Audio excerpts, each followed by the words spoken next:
ఇక్కడ మంచి లీరా బాబు.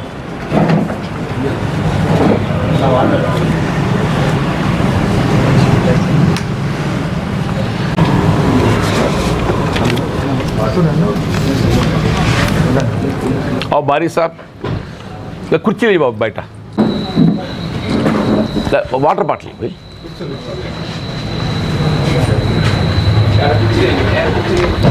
సులేమాన్ భాయ్.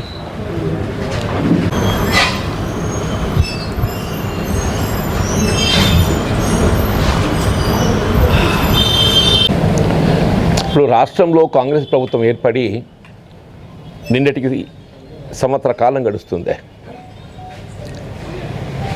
ఈ సందర్భంగా రాష్ట్ర ప్రజానీకానికి అందరికీ శుభాకాంక్షలు తెలియజేస్తూ, అంటే వాస్తవంగా ఏ తెలంగాణ రాష్ట్ర ఏర్పాటు ఉద్యమ ఆకాంక్షలు ప్రజానీకానికి అందించటంలో గత దశాబ్ద కాలం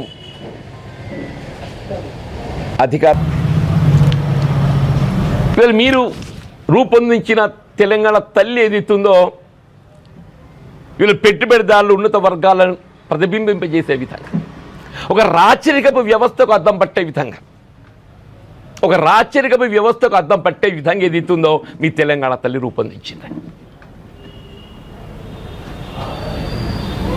మీ ఆలోచన విధానం కూడా ఏమైనా పెట్టుబడిదారు వర్గాలు ఉన్నత వర్గాలకు సంక్షేమాన్ని కాంక్షించే విధంగా బంగారు తెలంగాణ అనే నినాదంతో పోయిన తప్ప ఇవాళ కాంగ్రెసే సామాజిక తెలంగాణ అంట. కాంగ్రెస్ పార్టీ నినాదం సామాజిక తెలంగాణ. ఆ దృక్పథంతో ఏదైతే ఇవాళ స్ఫూర్తి, సామాజిక తెలంగాణ స్ఫూర్తి కలిగింప చేయాలనే భావనతో ఏదైతుందో ఆ తెలంగాణ తల్లి విగ్రహ స్థానం ఏదైతుందో ఇది కొత్తగా రూపొందించబడ్డటువంటి ఒక తెలంగాణ తల్లి విగ్రహం. దీనిలో తెలంగాణ ఆడపడుచు, ఒక రైతు బిడ్డ, ఒక రైతు కూలీ, ఒక రైతు బిడ్డ రైతు కూలీ గోచరించబడే విధంగా ఈ దేశాన్ని పట్టెడు అన్నం పెట్టేటువంటి ఒక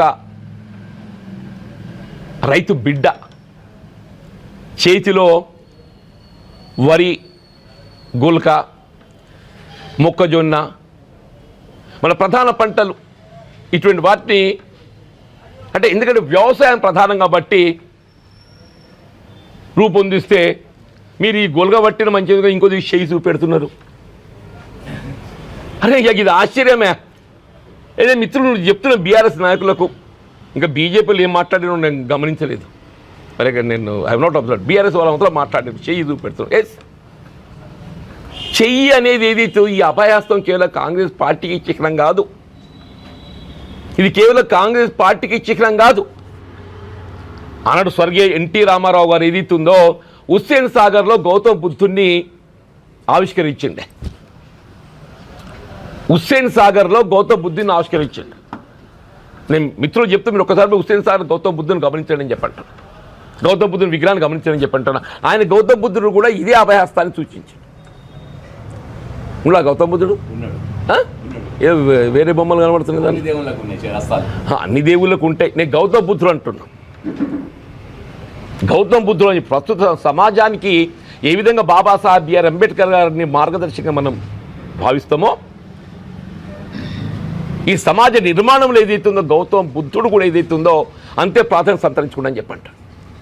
కాబట్టి ఆ విగ్రహాన్ని ఆనాడు తెలుగుదేశం ప్రభుత్వ హయాంలో ఏదైతుందో హుస్సేన్ సాగర్లో ఏర్పాటు చేయని తలపెట్టడం, దాని వారు ఎంత కష్టపడడం మనకు తెలియదు కాదని చెప్పంటూ నేను గమనిస్తే మీరు గౌతమ బుద్ధుని విగ్రహం చూస్తూ ఇట్లా చేయి పెట్టేసిండే. మరి గౌతమ బుద్ధుని విగ్రహానికి చేపెట్టిందే తన ఎన్టీ రామారావు గారు కదనే. చెయ్యలేని మూర్తి ఉంటుందా? చెయ్యలేని మూర్తి ఉంటుందా అని చెప్పంటారు. ఏ మూర్తి చెయ్యలేని మూర్తి ఉంటుందా? అచ్చా, లేక ఇంకొకటి అంటే ఇప్పుడు సపోజ్ దీన్ని గమనించండి మీరు, పైన జాకెట్ ఆరెంజ్ కలర్లో ఉంది. ఆరెంజ్ కలర్ను మనం కొంత గోచరిస్తుంది. కింద ఆకుపచ్చ, ఈ రెండు ఏ పార్టీకి చిహ్నమే? అవసరన్నా బీజేపీ. మరి అందుకే వాళ్ళు సప్లైకి ఉన్నట్టున్నారు, మేము కూడా కనబడుతున్నాం అని చెప్పని. ఈ రెండు ఏ పార్టీకి చిహ్నమని చెప్పి అంటున్నాను నేను. మేము అట్లా ఆలోచన చేయలేదే. కాంగ్రెస్ పార్టీ ప్రభుత్వం ఏదైతుందో అట్లా ఆలోచించలే. ఒక ఆడబిడ్డ శాంతికి ప్రతీకగా ఏదైతుందో ప్రేమ వాత్సల్యాలను పంచే విధంగా ఇలా ఆకుపచ్చ చీరతో ఏదైతుందో ఆమెను ప్రతిష్ఠించబోతున్నారు. మరి ఆకుపచ్చకు మ్యాచింగ్ కావాలంటే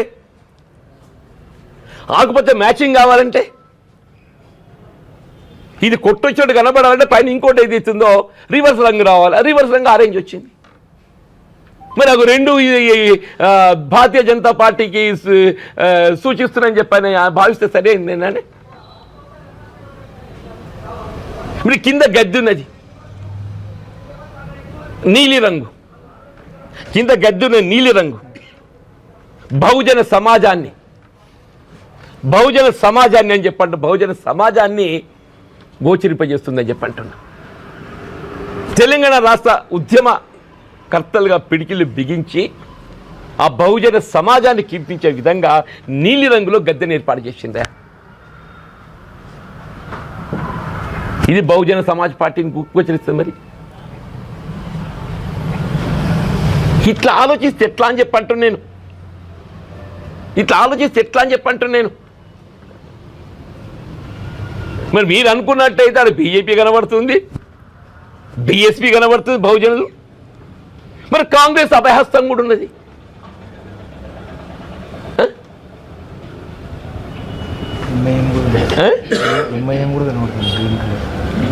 అదే మనది శాంతి అని. దయచేసి ఏదైతుందో ఇప్పుడు చేయబడ్డ ఒక కార్యక్రమం లోపల మంచిని మనం గ్రహించాలి. ఎస్, ఇప్పటి ఇంకా మేము చేద్దామని అనుకున్న కార్యక్రమాలు అన్నీ సంపూర్ణంగా చేయలేకపోయినామంటున్నాను. మేము రేషన్ కార్డులు ఇద్దామనుకున్నాం. ఇప్పుడు రేవంత్ రెడ్డి గారు ఏదైతే సీఎం గారు తిట్టుందని చెప్పిన భావించకండి దయచేసి. మైట్ హ్యావ్ ఇప్పుడు గత ప్రభుత్వంలో జరిగినటువంటి ల్యాప్సెస్లు పాయింట్అవుట్ చేయవచ్చు. గత ప్రభుత్వంలో జరిగినటువంటి యొక్క ల్యాప్సెస్ పాయింట్అవుట్ చేయవచ్చు. It does not mean KCR గారిని వ్యక్తిగతంగా ఏదైతుందో ఆ తిట్టడం అనే word is not correct. Sorry, I'm sorry. Sorry. ఇప్పుడు అవినీతి ఆరోపణ వచ్చినప్పుడు అవినీతి ఆరోపణ ఏమంటారు? అవినీతి ఆరోపణ వచ్చేవరకు ఏదైతే ఆ విధంగా సంబోధించి ఉండుంటారు. బట్ ఏదైతే ప్రతిపక్ష నాయకుడిగా ఆయనకు లభించాల్సిన గౌరవం ఈ ప్రభుత్వం కల్పించాలి. ఒక ప్రతిపక్ష నాయకుడిగా ఆయన కల్పించాల్సిన గౌరవం కల్పించాల్సిన బాధ్యత ఈ ప్రభుత్వంపై ఉన్నది. కాబట్టి ఏదైతే ఏమాత్రం భేషజాలకు పోకుండా స్వయంగా ఏదైతే మంత్రి గారిని పర్సనల్గా ఏదైతుందో పంపి వారిని ఆహ్వానించారు. ఆయన కూడా పెద్ద మనిషి, మంచిగా భోజనం పెట్టి ఆయన మర్యాద కాపాడుకున్నాడు. వచ్చిన కూడా వస్తున్నాను అనుకుంటా నేను. కేసీఆర్ ఇటువంటి వాటిల్లో కొంత లౌక్యం పాటిస్తారు. I believe you will come, you will join.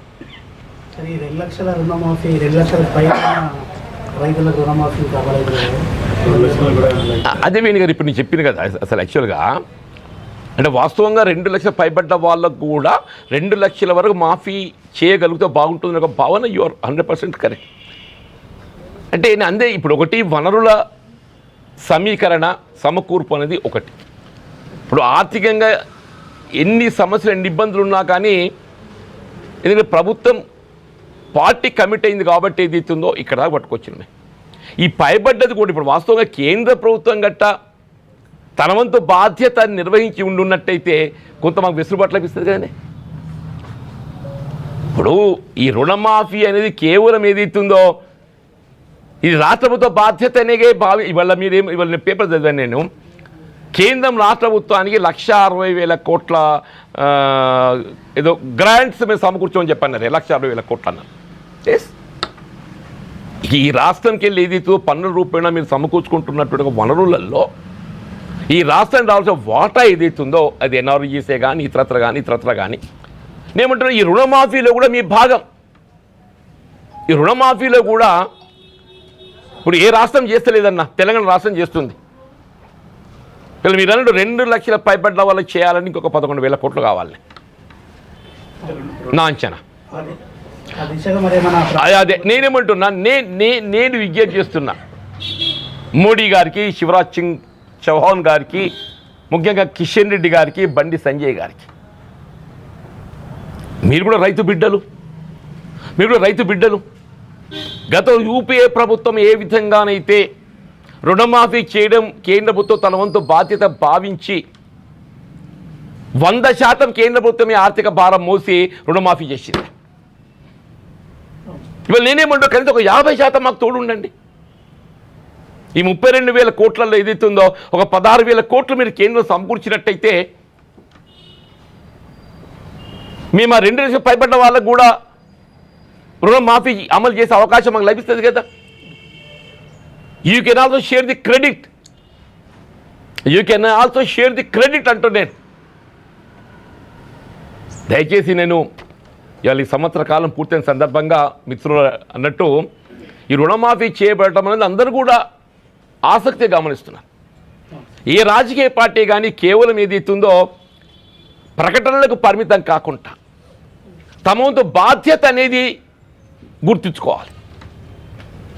ఇవాళ భారతీయ జనతా పార్టీ కూడా, ఎన్డీఏ ప్రభుత్వం కూడా కేవలం దాని విమర్శకే, ప్రకటనకే పరిమితం కాబట్టి కిషన్ రెడ్డి గారు ఏదైతున్నదో అంటుండు. నేనేమంటూ నీ బాధ్యత నువ్వు గుర్తుంచుకుని ఆయన ముందైతే మాకు తోడు నిలబడు. నీ బాధ్యత నువ్వు 1,60,000 కోట్లు ఇస్తున్నావు చెప్పి అంటున్నావు కదా. ఒక 16,000 కోట్లు ఏదైతుందో ఇవాళ అంబానీ అదానికి ఏదైతుందో బ్యాడ్ డెప్ట్ కింద, బ్యాడ్ డెప్ట్ కింద నువ్వు 1,00,000 కోట్లు రాయితీ కల్పిస్తున్నావు. నువ్వు anyway this is also bad డెప్ట్ టు ది ఫార్మర్. ఏ విధంగా అంబానీ అదాని లాంటి పారిశ్రామికవేత్తలకు ఏదైతుందో నువ్వు 1,00,000 కోట్లు వెసులుబాటు కల్పిస్తున్నావు.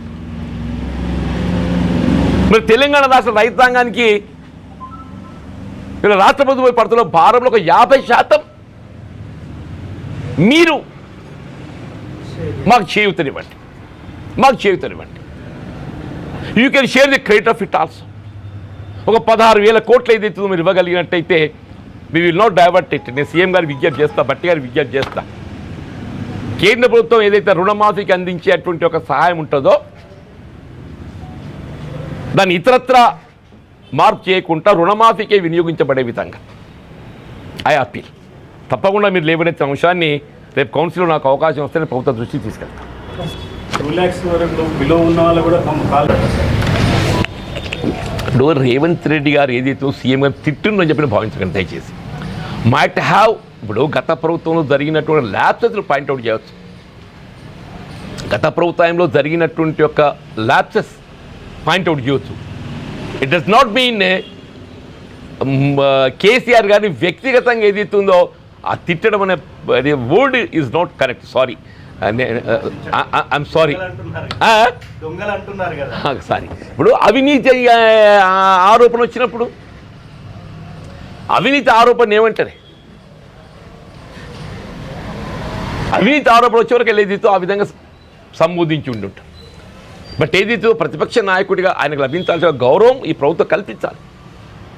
ఒక ప్రతిపక్ష నాయకుడిగా ఆయన కల్పించాల్సిన గౌరవం కల్పించాల్సిన బాధ్యత ఈ ప్రభుత్వంపై ఉన్నది.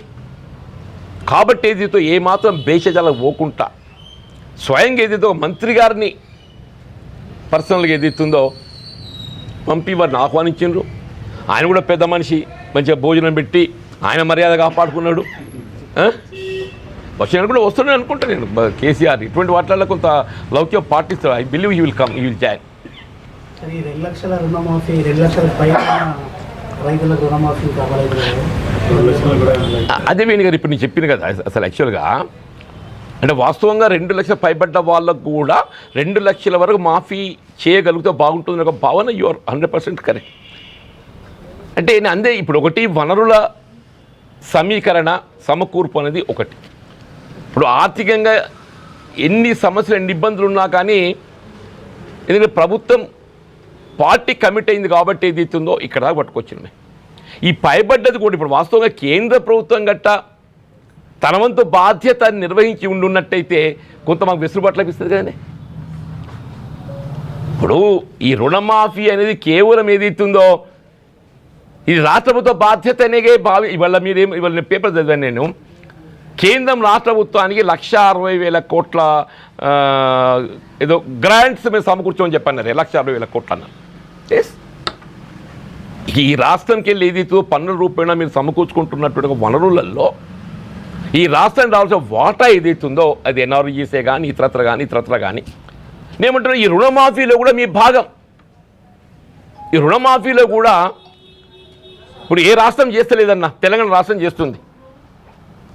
ఇలా మీరు అన్నట్టు 2 లక్షల పైబడ్డ వాళ్ళకి చేయాలని ఇంకొక 11,000 కోట్లు కావాలి నా అంచనా.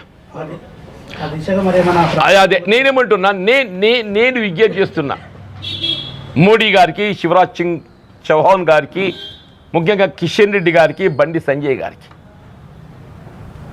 మీరు కూడా రైతు బిడ్డలు.